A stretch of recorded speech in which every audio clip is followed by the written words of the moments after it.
कुमार सिंह और सबसे पहले बात होगी बिहार की।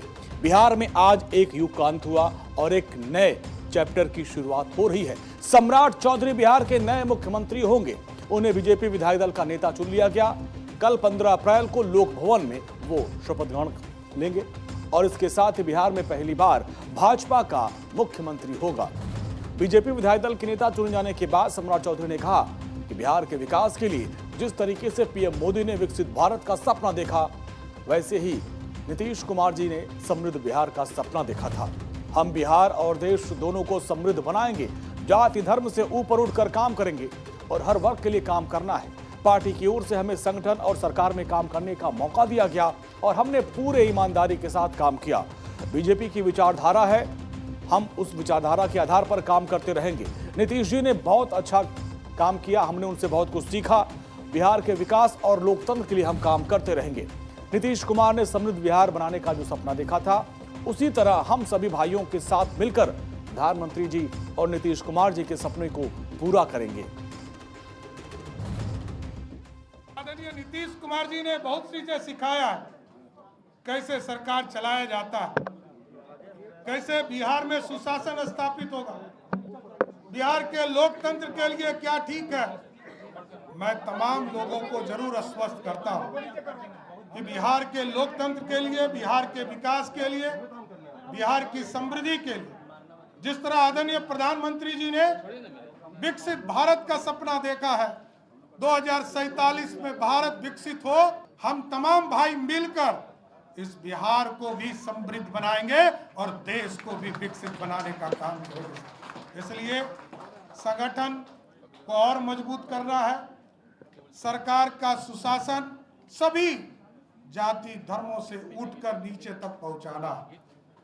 पिछड़े हो, अति पिछड़े हो, दलित समाज हो, महादलित समाज हो, स्वर्ण समाज के गरीब हो, सभी के बीच में जो लगातार सबका साथ सबके विकास का सपना प्रधानमंत्री जी ने देखा है, उस सपने को साकार करना है।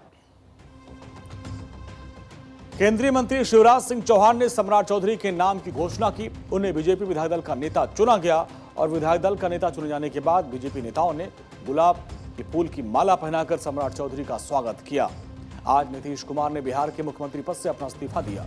वो सम्राट चौधरी और विजय चौधरी के साथ एक ही गाड़ी में राजभवन पहुंचे और राज्यपाल को इस्तीफा सौंपा। इस्तीफे के बाद उन्होंने एक्स पर पोस्ट किया और बहुत ही भावुक पोस्ट लिखा। अब नई सरकार यहाँ का काम देखेगी, नई सरकार को पूरा मेरा सहयोग रहेगा, आगे भी बहुत अच्छा काम होगा, बिहार बहुत आगे बढ़ेगा, ये नीतीश कुमार ने लिखा। अब नई सरकार यहाँ का काम देखेगी, नई सरकार को मेरा पूरा सहयोग रहेगा, आगे भी बहुत अच्छा काम होगा, बिहार बहुत आगे बढ़ेगा।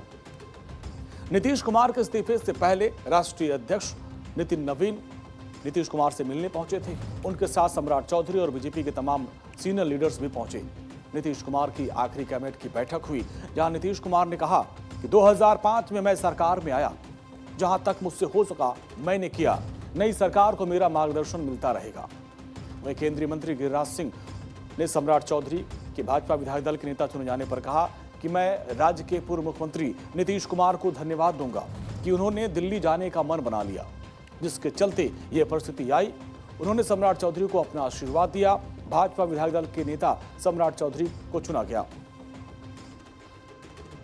ये सौभाग्य की बात है कि ये परिस्थिति नीतीश कुमार जी ने दिल्ली जाने का जब मन बनाया, ये परिस्थिति उत्पन्न हुआ और आज नए युग का शुरुआत। ये स्वाभाविक है, ये नीतीश कुमार जी ने प्रस्ताव दिया और उन्होंने सम्राट जी का नाम एनडीए के लिए घोषित किया। सभी अध्यक्षों ने, जीतन राम मांझी जी ने, सारे लोगों ने समर्थन किया और ये एक नए उनके नीतीश कुमार के मार्गदर्शन में ही बिहार चलेगा और सम्राट चौधरी जी ने भी यही कहा। इतने दिनों से उनको आगे बढ़ा रहे थे, आज नीतीश जी उनको कार्यभार भी दे रहे हैं, ये खुद सुखद अवसर है।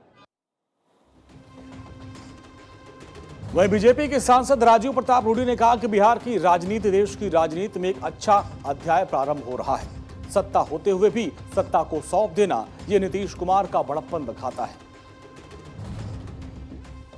बड़ा पहल, बड़ी शुरुआत और आज सम्राट चौधरी का नाम भारतीय जनता पार्टी की तरफ से अपने विधायक दल के नेता के रूप में चुने गए, लेकिन इसकी शुरुआत नीतीश कुमार जी ने किया है। नीतीश कुमार का त्याग हमेशा सब लोगों को याद रहेगा और आज के दिन में सत्ता सौंप देना और अपने सहयोगी दल को सत्ता सौंप देना ये बहुत बड़ा निर्णय है। लेकिन इस निर्णय के साथ बिहार में भारतीय जनता पार्टी का आज़ादी के बाद पहला मुख्यमंत्री अपना होगा, ये भी एक बड़ी बात है। लेकिन हमारी सरकार सहयोगी की सरकार होगी, एनडीए की सरकार होगी, जिस तरह से दिल्ली में है और प्रधानमंत्री के नेतृत्व में और बिहार में नीतीश कुमार के नेतृत्व में हमारी सरकार बखूबी चलेगी। वहीं विधायक श्रेयसी सिंह ने कहा कि ये एक भावुक क्षण है क्योंकि नीतीश कुमार बिहार छोड़कर दिल्ली जा रहे हैं। उन्होंने बिहार के लिए बहुत काम किया और इसके साथ ही ये एक ऐतिहासिक दिन है क्योंकि मेरे बड़े भाई सम्राट चौधरी बिहार के मुख्यमंत्री बने और ये हमारे लिए बेहद ही खुशी की बात है। सभी एनडीए के कार्यकर्तागण को, एनडीए की जनता को, सबको ढेर सारी बधाई देती हूँ। निश्चित रूप से हम सभी के लिए ये एक ऐतिहासिक दिन है, एक इमोशनल दिन है, जहां माननीय मुख्यमंत्री नीतीश कुमार जी ने एक तरफ इस्तीफा दिया, वहीं दूसरी तरफ माननीय बड़े भाई सम्राट चौधरी जी ने को नेता चुना गया। तो ये दिन इमोशनल भी है और ऐतिहासिक भी है, दोनों ही है। मैं आशा और उम्मीद करती हूँ कि जिस तरह से आदरणीय नीतीश कुमार जी ने बिहार को एक विकसित बिहार बनाने के लिए मूलभूत सुविधाओं को घर घर तक पहुँचाया, ठीक उसी तरह से आदरणीय सम्राट चौधरी जी भी बिहार के लिए बेहतरीन कार्य करके दिखाएंगे। सम्राट चौधरी न तो आरएसएस की पाठशाला से निकले हैं और न ही बीजेपी से अपने सियासी पारी का आगाज किया है। इसके बाद भी बीजेपी के मिट्टी में सम्राट इस कदर फले फूले के बिहार के चौधरी बनकर उभरे हैं। राबड़ी देवी की आरजेडी की सरकार में सम्राट युवा मंत्री बने तो मांझी की सरकार में कैबिनेट मंत्री बने, लेकिन सियासी बुलंदियां उन्हें बीजेपी में आकर मिली। बीजेपी में आए हुए सम्राट चौधरी को सिर्फ 8 साल हुए, लेकिन राजनीतिक पिच पर उन्होंने तमाम दिग्गज नेताओं को पीछे छोड़ा। सम्राट चौधरी को सियासत अपने पिता शकुनी चौधरी से विरासत में मिली। शकुनी चौधरी बिहार की राजनीति के दिग्गज नेता रहे, जो कांग्रेस से लेकर समता पार्टी, आरजेडी से लेकर तमाम पार्टियों में विधायक रहे, सांसद रहे। बिहार की सियासत में ओबीसी चेहरा माने जाते थे। सम्राट चौधरी अपने पिता शकुनी चौधरी की सियासी ताकत के सहारे सियासी पिच पर उतरे और फिर पलटकर कभी देखा नहीं। सम्राट चौधरी के सियासी सफर की हम बात करें तो 1990 का दशक आरजेडी के साथ उन्होंने राजनीतिक पारी की शुरुआत की। 1999 में राबड़ी देवी की सरकार में कृषि मंत्री बने थे, सबसे युवा मंत्री थे। 2014 में फिर वो जेडीयू में शामिल हो गए। जीतन राम मुख्यमंत्री थे और उस सरकार में शहरी विकास मंत्रालय का एक अहम जिम्मा इनको मिला। 2017 में फिर वो भारतीय जनता पार्टी में शामिल हो गए। 2018 में बीजेपी प्रदेश उपाध्यक्ष की बड़ी जिम्मेदारी उनको दी गई। 2021 में फिर पंचायती राज मंत्री के तौर पर बहुत ही शानदार काम किया। मार्च 2023 में बिहार बीजेपी के प्रदेश अध्यक्ष बना दिए गए। जनवरी 2024 में बिहार के डिप्टी सीएम नियुक्त किए गए और 20 नवंबर 2025 को दोबारा डिप्टी सीएम और फिर इनको गृह मंत्री की भी एक बड़ी जिम्मेदारी दी गई। 14 अप्रैल 2026 बिहार के मुख्यमंत्री मनोनीत किए गए। ये उनका सफर। सम्राट चौधरी मुखर और आक्रामक नेता के तौर पर उनकी पहचान है। कुशवाहा समाज ओबीसी के सम्राट में कुर्मी और कोयरी समुदाय के बीच काफी मजबूत पकड़ है, लोकप्रिय है। वहां पर वो एक प्रभावशाली सियासी परिवार से आते हैं। उनके पिता शकुनी चौधरी 7 बार के विधायक रहे, सांसद रहे। उनकी माता पार्वती देवी भी तारापुर सीट से विधायक रह चुकी हैं। बिहार की कमान अब एक ऐसे युवा और आक्रामक नेता के हाथ में है जिसने जमीनी सियासत से अपनी पहचान बनाई। कल होने वाला शपथ ग्रहण समारोह बिहार में सिर्फ सत्ता परिवर्तन का नहीं, बल्कि एक नए राजनीतिक उदय का प्रतीक होगा।